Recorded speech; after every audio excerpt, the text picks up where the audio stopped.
آیت کا تیور، اے ایمان والو اسلام میں پورے پورے داخل ہو جاؤ. یعنی یہ خطاب کافروں سے نہیں ہو رہا ہے، یہود و نصارہ سے نہیں ہو رہا ہے، بلکہ کس سے ہو رہا ہے؟ ایمان. اور اللہ جس کو ایمان والا کہے اس سے بڑا مومن کون ہو سکتا ہے؟ تو اب خطاب ہو رہا ہے کہ اسلام میں پورے پورے داخل ہو جاؤ. اس کا بیک گراؤنڈ جو ہے، پس منظر جو ہے، اور جس کو علماء اپنی زبان میں آیت کا شان نزول کہتے ہیں، وہ یہ ہے کہ یہودیوں کے ایک بہت بڑے عالم تھے، ان کا نام عبداللہ ابن سلام تھا. تو عبداللہ ابن سلام نے جب اللہ کے رسول صلی اللہ علیہ وآلہ وسلم کو دیکھا تو دیکھ کر کے انہوں نے اسلام قبول کیا. لیکن جب اسلام قبول کیا تو جو پچھلے مذہب کی کچھ باتیں تھیں ان سے بچپنے سے طبیعت کے اندر ایک عمل تھا. جیسے یہودیوں کے یہاں اونٹ کا گوشت وہ نہیں کھاتے اور اونٹنی کا دودھ نہیں پیتے. تو اونٹ کا گوشت ان کے یہاں انہوں نے اپنی مرضی سے حرام کر رکھا ہے اور اونٹنی کا دودھ بھی وہ نہیں پیتے. تو عبداللہ ابن سلام چونکہ بچپنے سے اسی ماحول میں پلے بڑے تھے، تو جب مسلمان ہوئے تو ان کے ذہن میں خیال آیا، بہت توجہ سے سننے کی بات ہے، کہ ہماری بربادی، تباہی اور رسوائی کا سب سے بڑا سبب کیا ہے. انہوں نے سوچا کہ اسلام میں نے تو قبول کر لیا، اللہ کو ایک مان لیا، رسول اللہ کو نبی مان لیا، سب کچھ ہو گیا، اور اسلام میں اونٹ کا گوشت کھانا کوئی فرض واجب بھی نہیں ہے. اسلام میں اونٹ کا گوشت کھانا کوئی فرض واجب بھی تو نہیں ہے، اور اونٹنی کا دودھ پینا کوئی فرض واجب بھی تو نہیں ہے. تو انہوں نے ایک ذہن میں بات لے لی کہ میں نے آج کے بعد مسلمان تو ہو گیا، لیکن اپنے پرانے مذہب میں جو میں اونٹ کا گوشت نہیں کھاتا تھا اور اونٹنی کا دودھ نہیں پیتا تھا، یہاں بھی وہی کروں گا، نہ اونٹ کھاؤں گا اور نہ اونٹنی کا دودھ پیوں گا. مسلمان تو ہو گئے. انہوں نے یہ ذہن میں بات لی. اللہ نے اپنے محبوب غیب دہ نبی صلی اللہ علیہ وآلہ وسلم پر آیت نازل فرمائی کہ ان سے کہہ دو کہ اسلام میں پورے پورے داخل ہو جائے. حالانکہ اونٹ کا گوشت کھانا اس کا اسلام سے کوئی تعلق نہیں ہے. اس پورے مجمع میں کتنے لوگ ہوں گے جنہوں نے کبھی اونٹ کا گوشت دیکھا بھی نہیں، لیکن ان کے مسلمان ہونے میں کوئی شک بھی نہیں. مگر اللہ پاک نے منع کر دیا، نہیں، جو پچھلے مذہب کی بات ہے اس پر تم کسی اعتبار سے عمل نہیں کرو گے، چھوڑنا پڑے گا سب. اگرچہ یہاں فرض واجب نہیں ہے مگر اس مذہب میں وہ حرام مانا جاتا ہے، اس لیے اس سے اگر بچو گے تو گویا کہ اسلام کی شرطیں مکمل نہیں ہو رہی ہے. اب یہاں پر ایک انسان کے دماغ میں بات آتی ہے، کتنی چھوٹی سی بات تھی بظاہر، چلیں بھئی نہ کھاتے نہ پیتے، اونٹنی کا دودھ نہ پیتے، اتنی چھوٹی سی بات پر بظاہر، حالانکہ لوگوں کو چھوٹی لگ رہی ہے، اتنی چھوٹی سی بات پر قرآن میں آیت آ گئی اور قیامت تک کے لیے قانون بن گیا. بہت چھوٹی سی بات تھی. لیکن اب یہاں ہمیں فکر مل رہی ہے کہ خود کو اور اپنی اولاد کو اگر کفر سے بچانا ہے اور ان کو پیور اور پکا مسلمان بنا کے رکھنا ہے تو اتنی باریک نظر تم کو بھی رکھنی پڑے گی.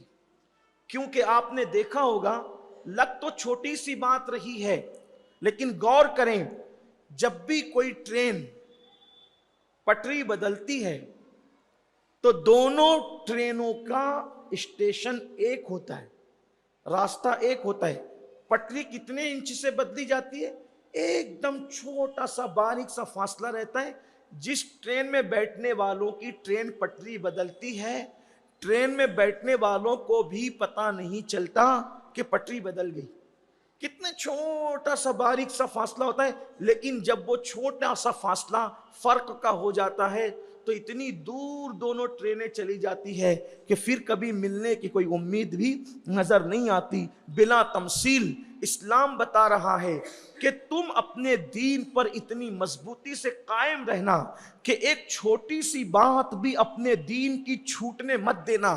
اگر تم نے چھوٹی سی بات بھی چھوڑ دی یا چھوٹنے دی یا اپنے بچوں کو سے چھڑوا دی تو آئندہ تمہاری نسل مسلمان رہے گی یا نہیں رہے گی اس کی کوئی گارنٹی نہیں ہے. آج دیکھ نہیں رہے ہیں کہ اللہ اکبر ہر دن یوٹیوب پر، فیس بک پر اور سوشل میڈیا میں، پرنٹ میڈیا میں، الیکٹرانک میڈیا میں روزانہ باتیں سننے میں آتی ہے فلاں مقام پر فلاں لڑکی نے مذہب بدل دیا اور فلاں کے ساتھ شادی کر لیا، فلاں لڑکے نے مذہب بدل دیا فلاں کے ساتھ شادی کر لیا.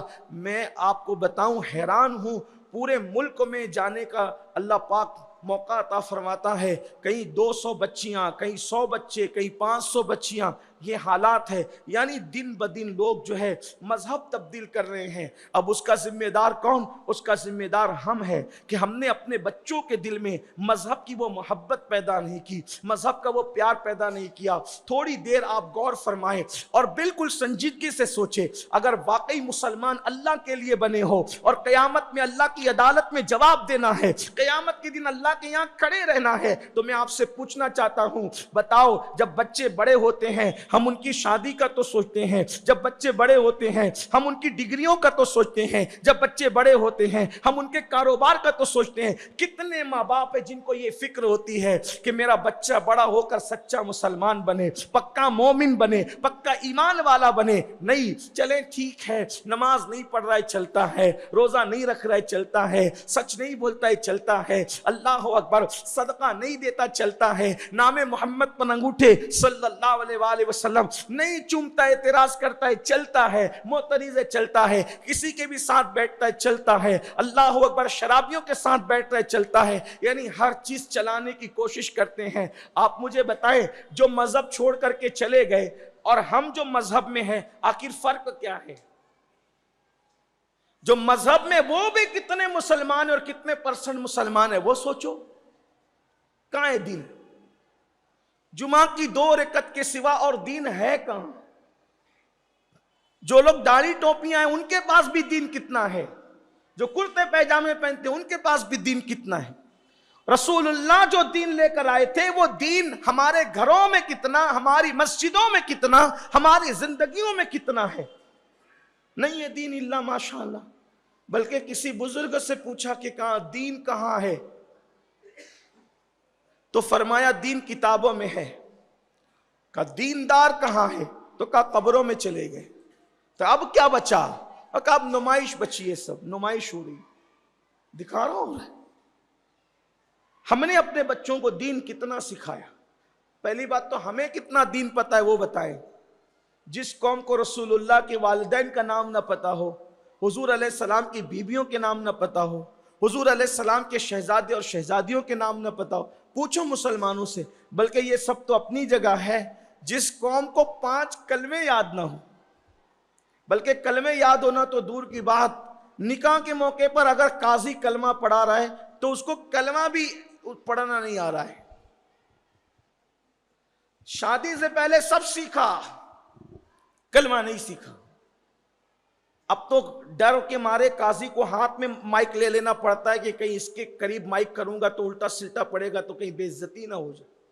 عام طور پہ میں ایسا ہی کرتا ہوں کہ میں اپنے منہ کے قریب مائک کر لیتا ہوں کہ اس کی آواز پبلک میں نہ پہنچے کہ یہ الٹا کلمہ پڑھ رہا ہے، صحیح نہیں پڑھ پا رہا ہے. اتنے حسین اور خوبصورت موقع پہ اس کے خاندان، کیونکہ مومن کی عزت پہ پردہ ڈالنا بھی تو فرض ہے. اتنی بڑی نیکی ہے کسی کے پہ پردہ ڈالنا. اسی لیے میں لڑکوں کو مائک نہیں دیتا نکاح کے وقت، میں خود ہی لے کر کے بیٹھتا ہوں تاکہ سننے والے سن لے کہ پڑھا کیا جا رہا ہے یہ نہ سنے، پڑھایا کیا جا رہا ہے وہ سن لے. نہیں پڑھ پاتے کلمہ بہت سارے نوجوان. اب آپ بتائیں جس قوم کو کلمہ پڑھنا نہ آتا ہو اس کا مسلمان کیا اس کی حیثیت ہے اور وہ کیسا مسلمان ہے؟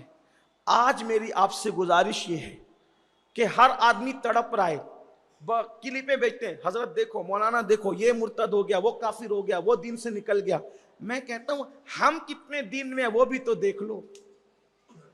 اور ہر مسلمان اتنا کر لے کہ میں دیندار بن جاؤں اور میری اولاد دیندار، بس اتنا اگر آپ نے کر لیا تو انشاءاللہ آپ جنتی ہے. قرآن کہتا ہے یا ایھا الذین آمنوا قوا انفسکم واہلیکم نارا، اے ایمان والو اپنے آپ کو اور اپنی اولاد کو جہنم کی آگ سے بچاؤ. وقودھا الناس والحجارہ، جس کا ایندھن انسان اور پتھر ہے. ہر آدمی اپنی فیملی کی پرواہ کر لے بس. لیکن پھر کہتا ہوں دین کیا دین سکھائیں گے آپ، کیا کیا سکھائیں گے؟ اب میں آپ کو بتاتا ہوں اس کی ایک فہرست. دین کا مطلب یہ زیادہ سے زیادہ ٹوپی پہنو، داڑھی رکھو، اور زیادہ سے زیادہ کرتا پیجامہ پہنو. آپ کو میں یہ بات بتا دوں، ٹوپی، داڑھی، کرتا پیجامہ اس کی اہمیت اپنی جگہ ہے، لیکن یہ سب بات کی چیزیں. اصل دین ہے عقائد. جو عقیدہ اللہ و رسول کی طرف سے ہمیں ملا، ہمارے ہر بچے کو معلوم ہونا چاہیے کہ اسلامی عقیدہ کیا ہے. جیسے نمبر 1، اللہ ایک ہے، اس کے سوا کوئی عبادت کے لائق نہیں. عبادت صرف اللہ کی، اللہ کے سوا کسی کی عبادت نہیں. سجدہ صرف اللہ کو، اللہ کے سوا کسی کو سجدہ نہیں. یہی اسلام، یہی اہل سنت ہے. اب اس میں آپ لوگ رستے کیا نکالتے ہو؟ نہیں حضرت وہ پیر کو تو کر سکتے ہیں نا، پھر کرتے رہو. یہ میڈ ان انڈیا مذہب تو ہو سکتا ہے، یہ رسول اللہ کا لایا ہوا دین نہیں ہو سکتا. جب صحابہ نے پیروں کو سجدے نہیں کیے، اور صحابہ کا پیر تو کتنا بڑا پیر تھا، سارے پیروں کا پیر مصطفیٰ جان رحمت صلی اللہ علیہ وآلہ وسلم. جب صحابہ نے رسول اللہ کو سجدہ نہیں کیا، اب کون ہے جسے سجدہ کیا جائے؟ کہا نہیں اس نے فرمایا، اس نے. میں نے کہا کسی نے بھی فرمایا، سن لیں. یہ ٹوٹے پھوٹے رستے اسی لیے سب پیدا ہوتے ہیں، سب گندگی اسی لیے پیدا ہوتی ہے. کس نے فرمایا؟ میں نے کہا کسی نے بھی فرمایا ہو. جب رسول اللہ کے فرمان کے سامنے کسی کا فرمان آ گیا تو اب سب کے فرمان کو دیوار پہ پھینک کر ماریں گے اور بات صرف رسول اللہ کی مانیں گے.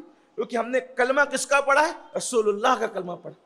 کسی کی بات آ جائے، حضور کے بات سے ٹکرائے کسی کی بات. ہمارے امام اعظم ابو حنیفہ کا قول ہے، فرماتے ہیں اگر میرا کوئی قول رسول اللہ کی صحیح حدیث سے ٹکرا جائے اس کو دیوار پہ پھینک کے مارو. جب امام اعظم یہ کہتے ہیں پھر کس کی اوقات ہے؟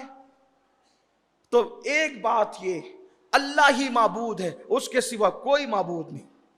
اس کے بعد ہاں سجدے کی اجازت نہیں ہے، لیکن ابو داؤد شریف کی حدیث ہے، یہ سیاہ ستہ میں سے ایک ہے.